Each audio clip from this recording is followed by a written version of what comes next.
Washington, keeping with his tradition of using his power to help political allies, President Donald Trump has pardoned former advisor Stephen Bannon, who's awaiting trial in Manhattan on fraud charges tied to a border wall fundraising effort.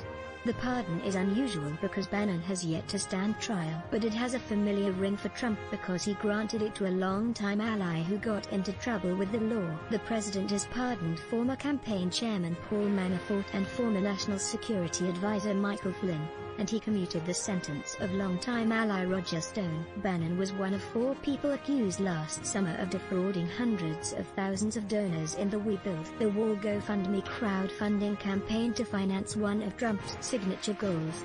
Federal prosecutors in Manhattan say the campaign raised more than $25 million.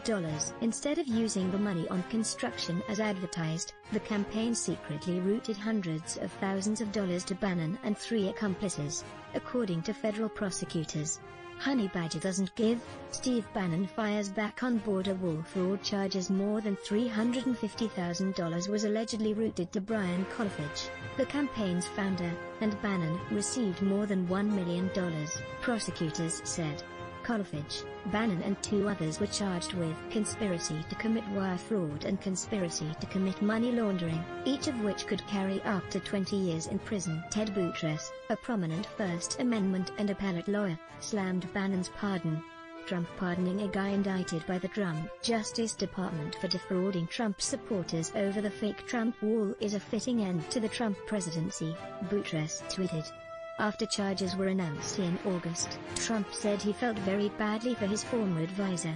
Pardon for money scheme. DOJ reviewing secret pardon bribery scheme targeting White House officials. Before his last day in office, Trump had granted clemency to more than 90 people, including allies and former aides involved in the investigation of Russian election interference during the 2016 election. That group includes Paul Manafort, a Trump campaign manager in 2016 who was convicted of defrauding banks; George Papadopoulos, a former campaign aide who admitted lying to the FBI; and Michael Flynn, a retired Army general who pleaded guilty to lying to the FBI about his contacts with Russian officials. Trump commuted the sentence of longtime political advisor Roger Stone just days before he was set to report to prison after being convicted of lying to Congress and obstructing the Russia investigation, led by special counsel Robert Mueller.